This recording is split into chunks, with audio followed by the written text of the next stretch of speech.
Welcome everybody to this webinar on attitude building for teachers at SIPD platform. And I'm your today's facilitator, Mohammad Anas Ahmad, a teacher educator at SIPD for English. I have done different qualifications from different international universities as well as local ones.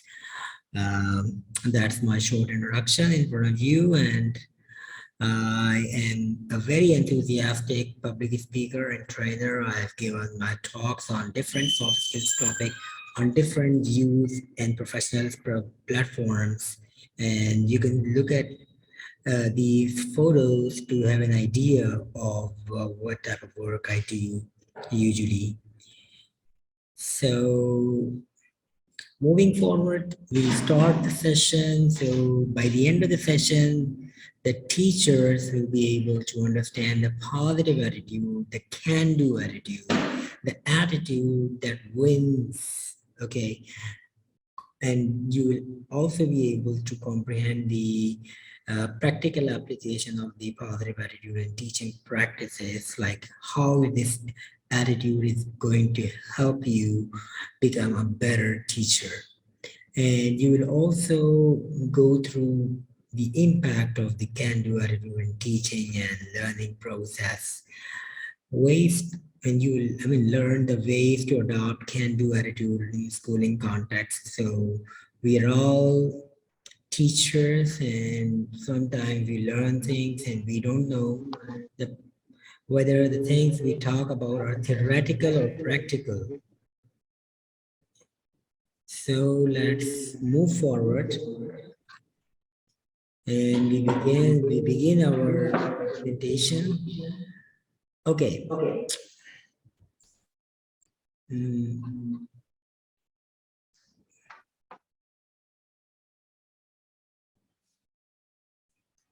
okay, so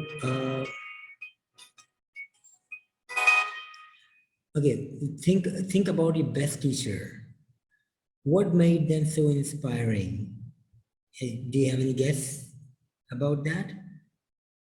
Um, just think about the name of your best teacher. And I have these three questions in front of you. What made them so inspiring? How did they engage their learners? Is it possible to use these teaching techniques in your context? Please give me your answers in the chat box. Thank you.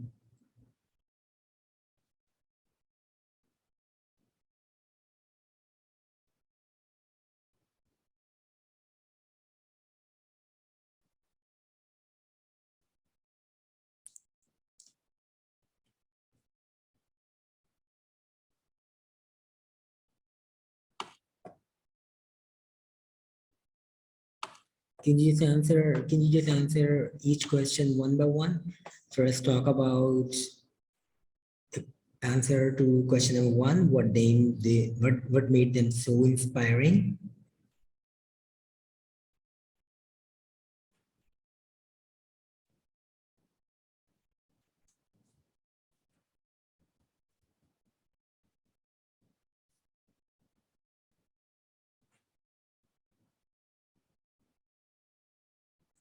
Everybody has a best teacher in their life, so I hope that you have the answer in your mind. The attitude towards students. Yeah, that's a nice answer. Um, so how did they behave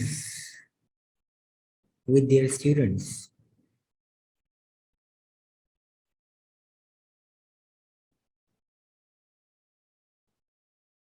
Okay.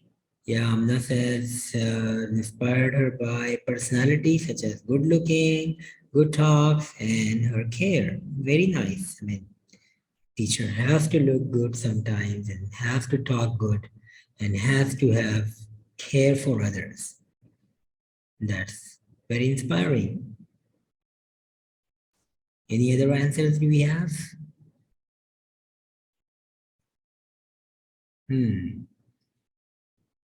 Your math teacher is Miss Sana Kainat Asghar. Her teaching technique was very impressive. She engaged all students in class activities. So did she engage in group activities, pair activities, or individual activities? Do you have any idea of that?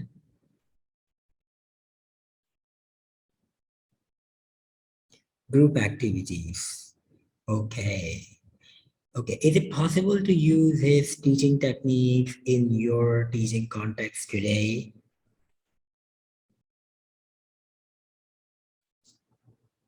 That's my question. Or things have changed?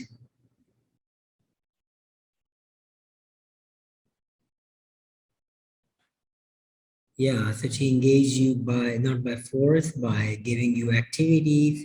So that's called meaningful engagement, right? Questions are in front of you, Bilgis. What made them so inspiring? Think about your best teacher, okay? And these are questions about your best teacher, whoever your best teacher was. What made them so inspiring? How did they engage their learners? Is it possible to use his or her teaching techniques in your teaching context today? Some of the techniques, okay, very good. You use that, them, okay.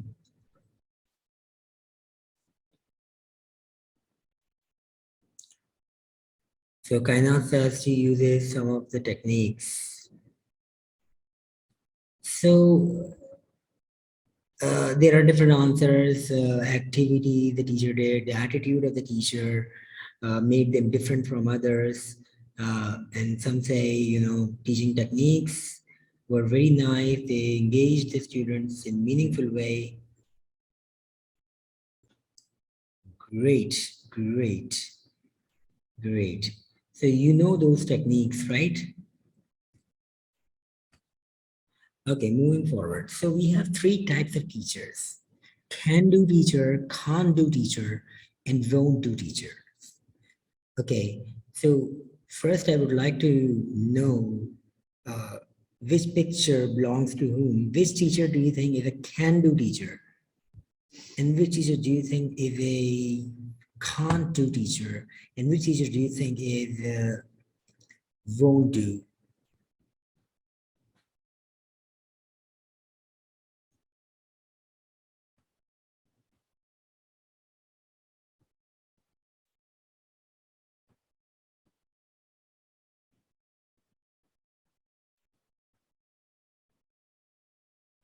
Hmm.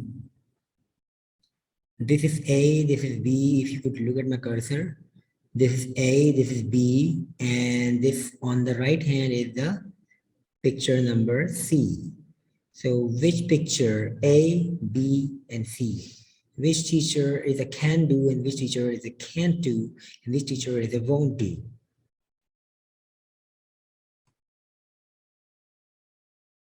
A is can do teacher, very good. Good answer. How about B? Very good, very good. A is a can do teacher. How about B?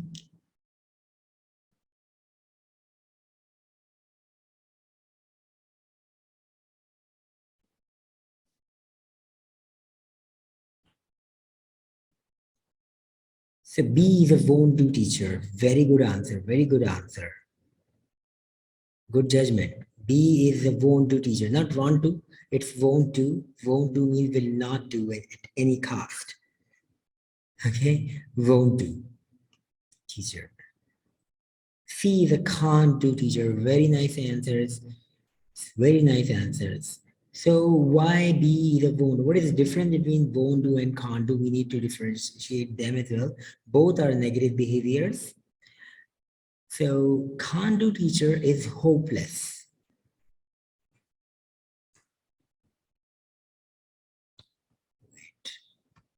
Can't do teacher is hopeless, just like this. Can you hear me, by the way? Yeah, it's fine, it's fine. Okay, can't do teacher is hopeless. Thinks he is unable to solve the problems. And the won't do teacher is more like a bossy, you know, behave like a boss, never wants you to do things, will always force you to do things, and will never ever uh, be kind with you. That's bossy teacher, which is won't do, you know, so will not do at any cost. The can-do teacher. So let's talk about these three behaviors. So this is actually very positive, can do, and can't do is negative, and won't do is very negative. If we just make the categories, can do is hopeless, can't do is hopeless, and won't do is bossy, you know, and the can do is optimistic and practical at the same time. So I don't mean that optimistic, you can do it, not that attitude. You do have a positive attitude, but also you're very practical.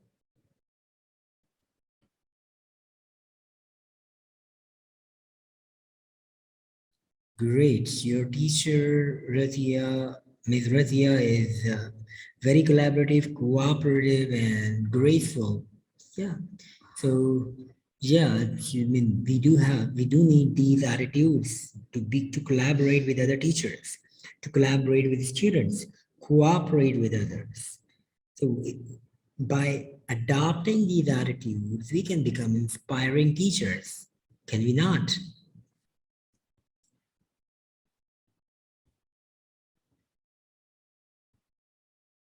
So, let's move forward. Okay, here we have, this activity, and I want you to do this. Write four qualities or two qualities or one quality. I think four qualities, it will take too much time. So write one quality of each type of teacher. Okay. Can do teacher, can't do teacher, and won't do teacher. You can give an example as well. You can talk about their qualities and examples.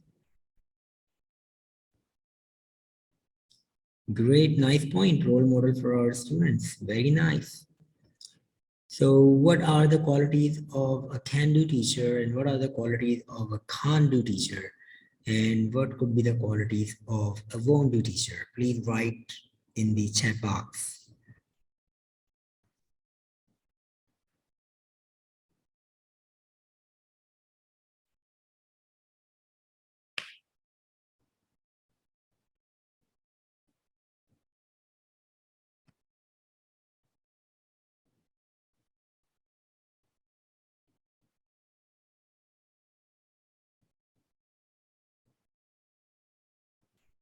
Can-do teacher always encourages students to learn.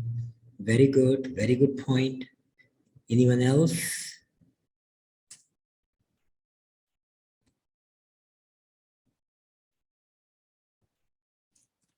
Encourages students to learn.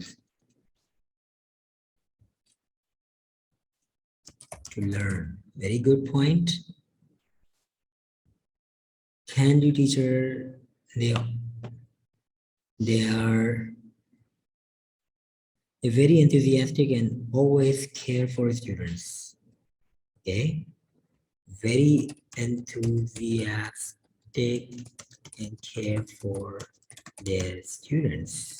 Very good point.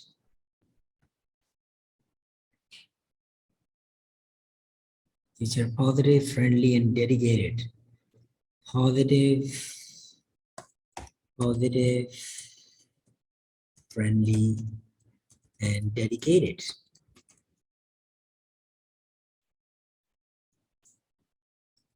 Empathy, adaptability, what it says?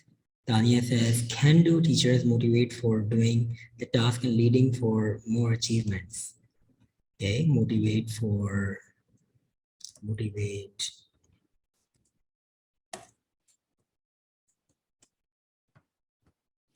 motivate for task and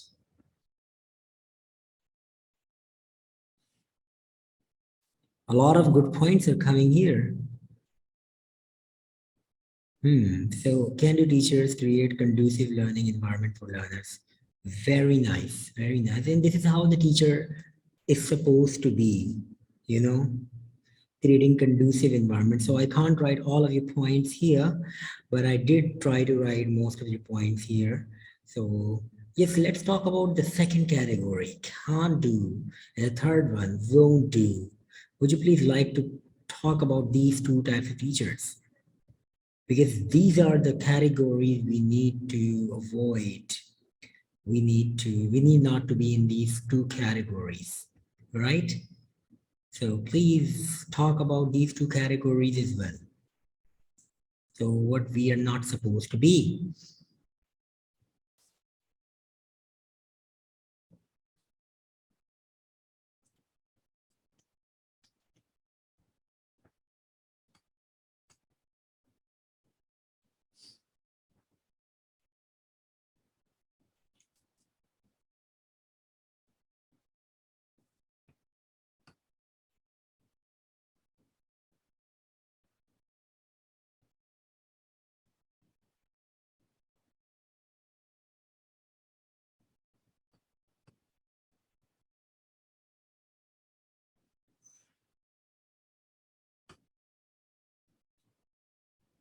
Okay, let me give you an example.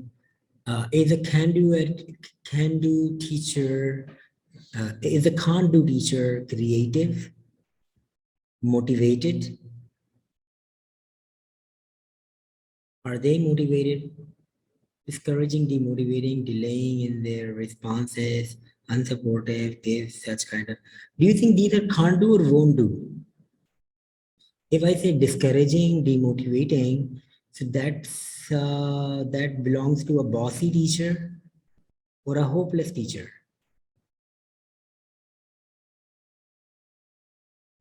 Tanya, would you think about it? When you say discouraging, demotivating, so that is more like for bossy teacher, which is won't do.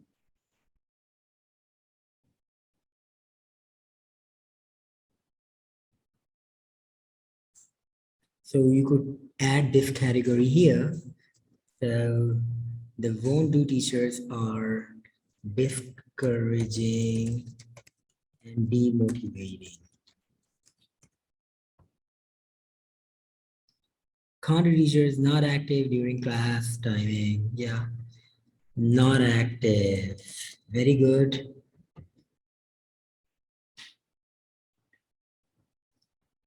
Any other things that they have? They are not creative.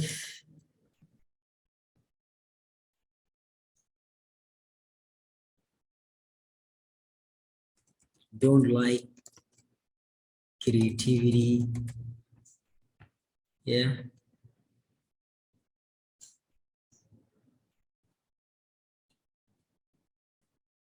Yeah, so that's actually won't do attitude that will not encourage any new idea or creativity from the students because that is very negative. So can't do teachers are usually discouraged.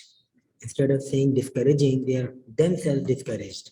They are themselves demotivated compared to the won't do who are actually discouraging others. These teachers are themselves discouraged and demotivated.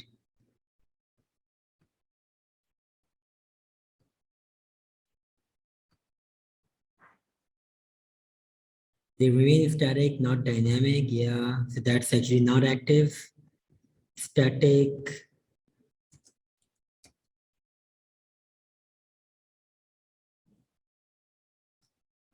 Okay, so a lot of things we learned about these three types of behaviors of teachers, and everybody would love to fall in this category of can-do attitude. Is that so? Yes or no? Yes. So let's move forward. Let's talk about your greatest strength as a teacher. So yeah, they don't prefer to use ICD skills in their teaching because they're afraid of technology, they're technophobe. Very nice point, still coming. Can't do teachers live in their comfort zone? Very nice point. So let's move forward. We'll talk about it later as well, that comfort zone, not expanding learning horizon. Definitely that is our upcoming point. Before that, let's talk about this question, your greatest strengths. So if you want to talk about one greatest strengths as a teacher, what is your greatest strengths that you are proud of? If you ask me, a lot of people say that my pronunciation is good, so my pronunciation is a kind of my strength. Uh, I have different strengths, but pronunciation is one. So if you ask me to discuss one, so I would talk about my English pronunciation. How about yours?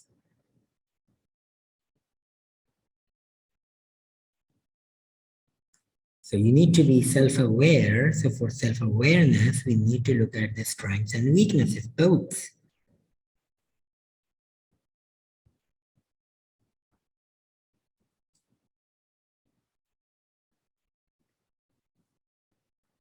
Very nice point. Great. Letting them ask questions. That is a very good strength. You always ask students to, encourage students to ask questions. The students build up their critical thinking skills by doing so. All right.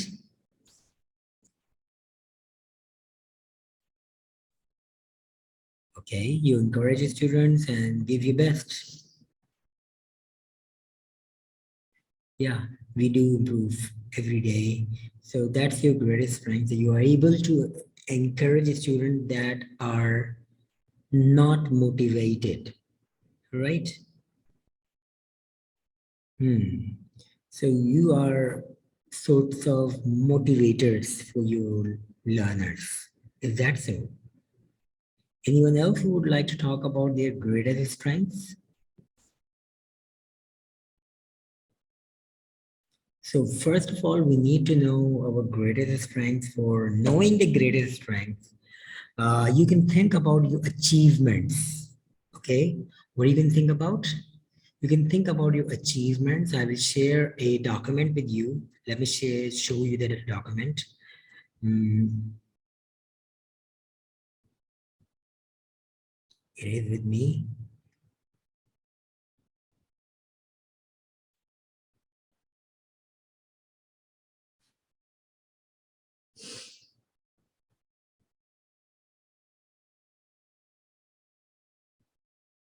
Okay, can you see my document here? Yes, so see, if you just fill out this document on your own, you will have a better idea of your greatest strengths, your professional achievement, and the competencies that you demonstrated to do so. For example, if you have won a speech competition, what was the skill, what were the competencies that worked for you without which you could not have won that competition? You got a first prize, you got a gold medal. What was the factor, what was the competency that helped you become helped you get that gold medal? So I'll be sharing this link with you, this document with you, once you fill out the feedback form at the end of this webinar. I will receive your email, then I will share with you the certificate and this document so that you could better have self-awareness about your strengths and weaknesses. All right. So what about the area of improvement? Can you list down one or two areas of improvement that you want to learn? And if you have any plan for improving that, or you don't have a plan for that. If you have a plan, please share the plan as well. How you will improve that area by attending workshop, webinars, online course, exchange program, what? So first, if you have identified your area of improvement that you want to improve, First talk about that. If you ask me, I definitely want to work on my time management skills. Yeah. And I would like to work on my organizational skills. I would like to be more organized.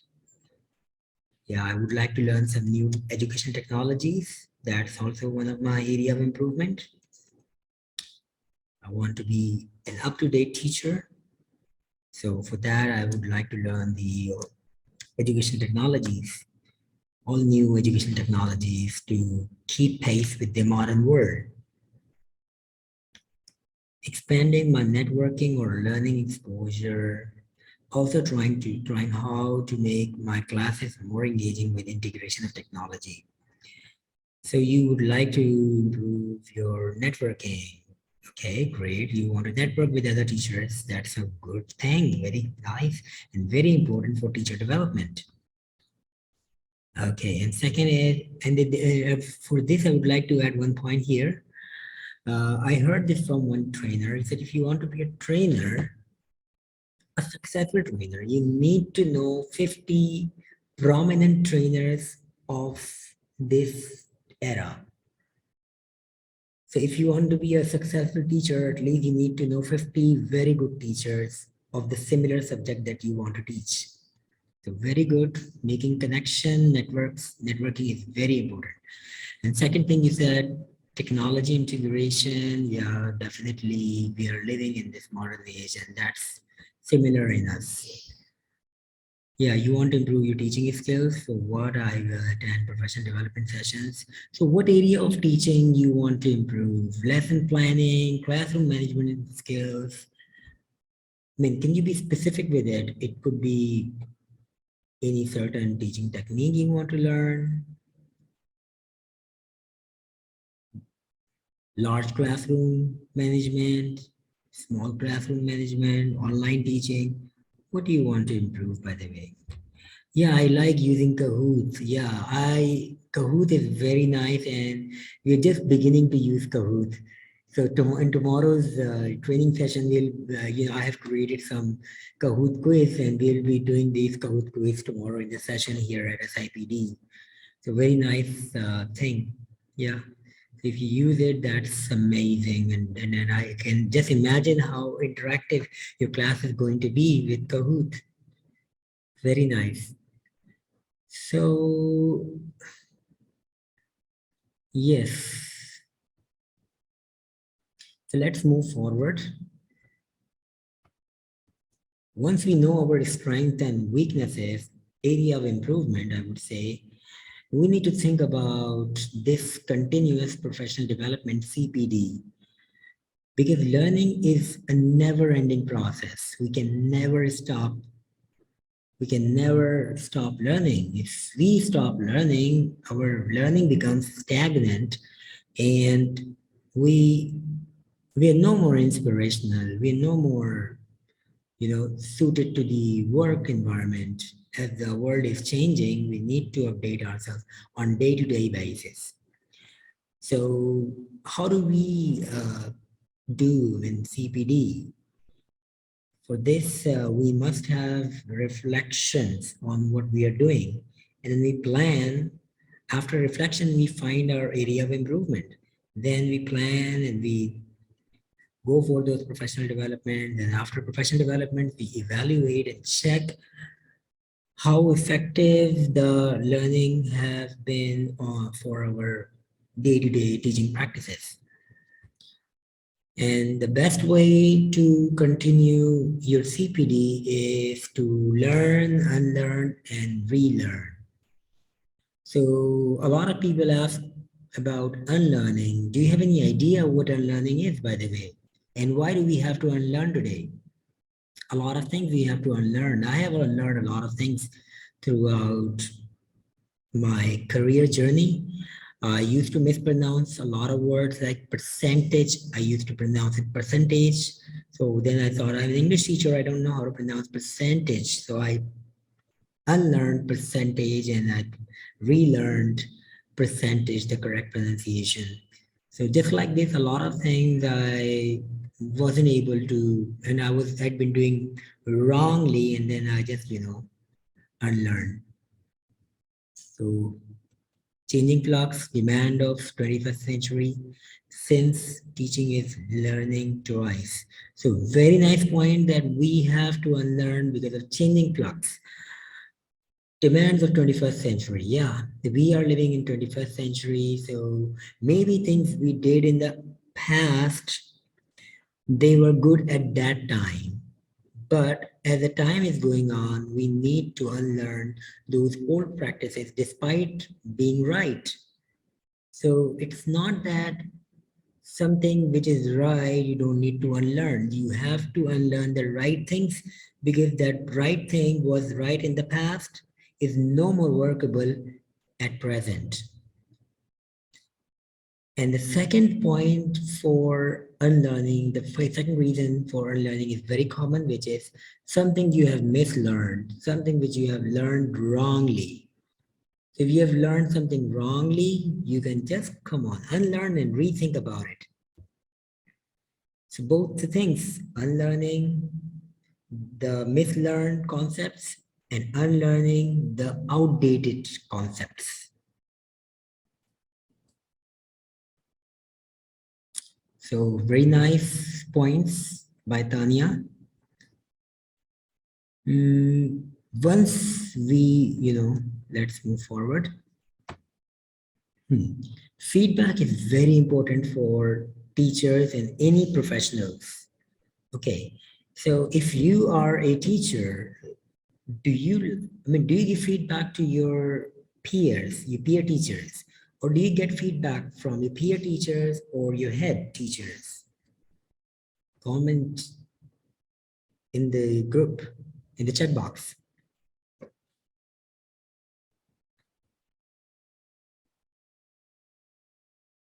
Yes or no? Do you get feedback from your peers and head teachers and headmasters or mistress? Or do you give feedback to others? Yes or no?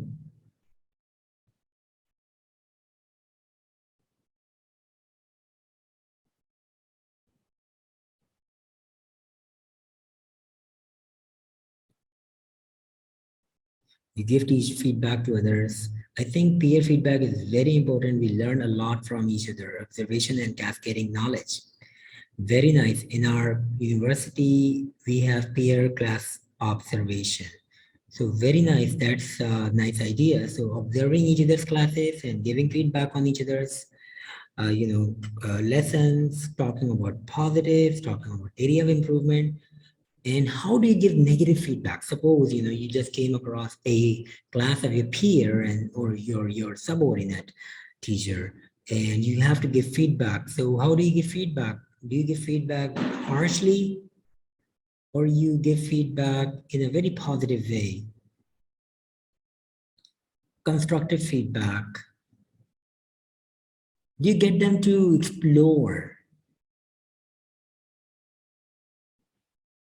You get them to explore on their own rather than you telling them directly that this is something you should have done, you did this, or you just ask them some questions so that they can explore on their own. Generic, very good.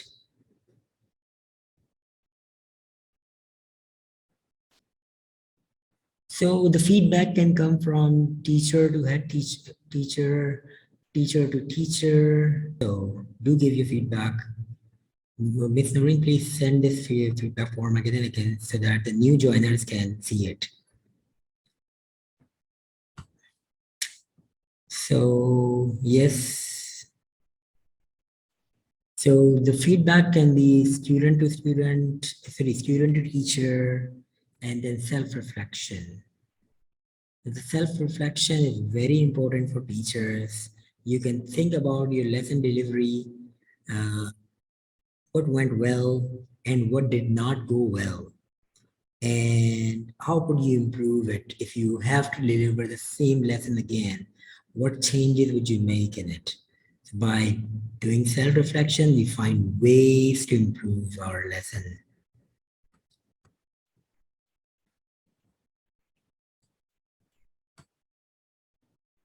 So thank you very much for being with me. If you have any questions, you can definitely, you are open to ask. You can ask your questions here, and meanwhile, you can submit the feedback form. There is an online feedback form link in the chat box. Please do fill out this feedback form.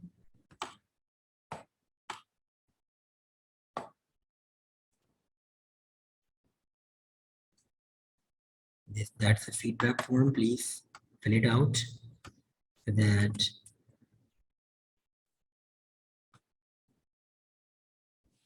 I just shared this feedback form again, the long link.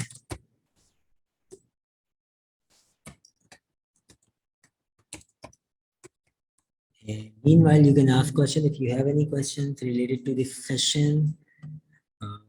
We can have, some answers to your questions. Kainat, Tanya, you were very much participative. You can ask questions.